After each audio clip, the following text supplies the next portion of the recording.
और एक जो प्रोपोर्शन एक इशू आ रहा था कि ये कुछ कैंडिडेट्स जो करीब पूरे जो हमने 4750 सेंटर पे 24 लाख लोगों के लिए कराया था, उसमें 6 सेंटर्स से करीब 1600 बच्चों का इशू आ रहा था कि इनके जो है मार्क्स, और उसमें पर्टिकुलरली एक सेंटर के बच्चों के मार्क्स ज़्यादा बढ़ गए हैं।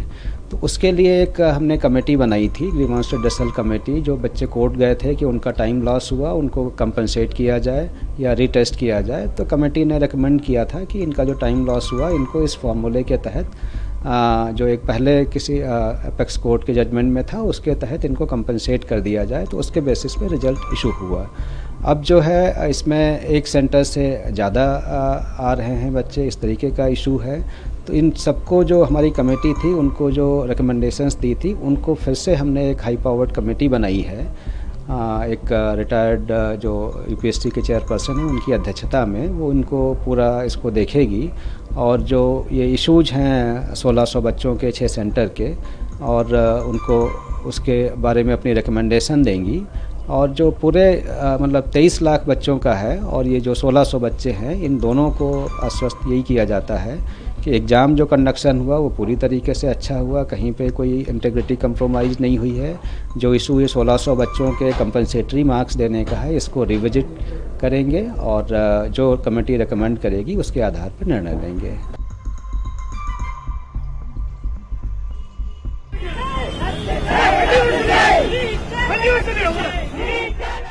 हमारा जो पिटीशन लगा है उसकी मोस्ट प्रोबेबली कल लिस्टिंग होगी। हमने एग्जाम रिजल्ट के बाद पिटीशन लगाया था। आज जिस पे बात हुई है वो पिटीशन पहले से लगा हुआ था, वो एग्जाम रिजल्ट से पहले 1 जून से लगा हुआ था, तो उस पे आज हियरिंग हुई है। हमने एग्जाम रिजल्ट के बाद किया है। ये जो आज मुद्दा जो लिस्ट हुआ है, जिसपे आज बात हुई है, वो एग्जाम रिजल्ट का पहले का है। उसमें सिर्फ पेपर लीक की बात हुई थी, क्योंकि पेपर लीक तो सबको पहले से पता था हुआ एग्जाम रिजल्ट के। एग्जाम रिजल्ट आया तो पता चला और भी प्रॉब्लम है कि ग्रेस नंबर दिया है, डिस्पेरेंसीज हैं, ट्रांसपेरेंसी की प्रॉब्लम है। वो मुद्दा जो है वो हम कल लिस्ट होगा हमारा।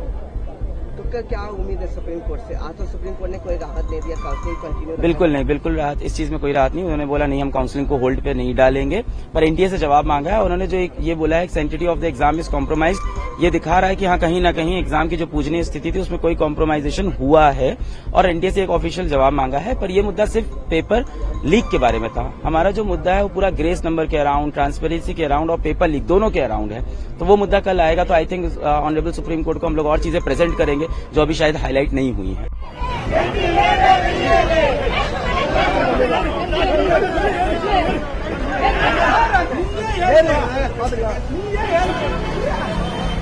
हम लोग बहुत सहमत हैं, लेकिन हमारी एक उसमें से प्रॉब्लम है कि लोग ने काउंसलिंग अलाउ कर दी है, और जहाँ तक सुप्रीम कोर्ट के केसेस जो होते हैं वो काफ़ी हियरिंग के बाद आता है।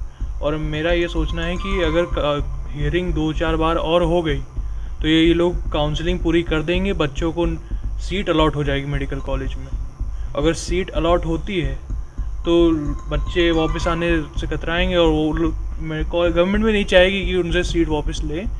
इसलिए मैं चाहता हूँ कि हियरिंग जल्दी और हमें रीनीट जल्दी हो पाए।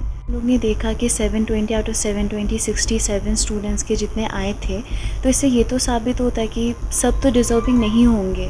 तो अगर डिज़र्विंग कैंडिडेट को सीट नहीं मिलेगा मेडिकल कॉलेज में, तो बच्चों के लिए भी ये काफ़ी अनफेयर रहेगा। उन्हें प्रिपेयर करने का मन नहीं करेगा, जो लोग इतने सालों से प्रिपेयर कर रहे हैं। हम खुद 2 साल से प्रिपेयर कर रहे हैं नीट के लिए। तो और फ्यूचर नेशन के लिए भी उतना अच्छा नहीं है कि अगर मेडिकल डॉक्टर्स अगर उतने अच्छे नहीं बन पाए तो हम यही चाहेंगे कि अगर रीनीट हो और सुप्रीम कोर्ट इसमें प्रॉपर वेरिफिकेशन करते हुए डिसीजन ले, तो बच्चों का फ्यूचर भी सिक्योर होगा और नेशन को भी ऑथेंटिक डॉक्टर्स मिलेंगे। कितना फ़र्क पड़ेगा? बहुत फ़र्क पड़ेगा सर इससे। ये बहुत ही गलत फैसला सुप्रीम कोर्ट का। पहली बात तो जब चीज़ें इतनी खुलेआम हैं कि घोटाले हुए थे, पटना हाई कोर्ट में दलीलें दी गई थी, पटना पुलिस ने 9 लोगों को पकड़ा था, बहुत सारे प्रूफ थे। सीधा ही रीनीट करवाना चाहिए था, इस पेपर को कैंसिल करना चाहिए था, रिजल्ट रद्द करना चाहिए था। आगे की डेट का कोई मतलब ही नहीं था इसमें। तुरंत ही बच्चों को परेशान किया जा रहा है इस तरीके से। बस एजुकेशन सिस्टम को लेकर एकदम कोई भी सीरियस नहीं है सर। हमारी एक लास्ट उम्मीद थी सुप्रीम कोर्ट से, जो हमको लगा था कि आज फैसला आ जाएगा सर, उस पर भी कुछ नहीं हुआ। सर अब हम किससे बात करें अब?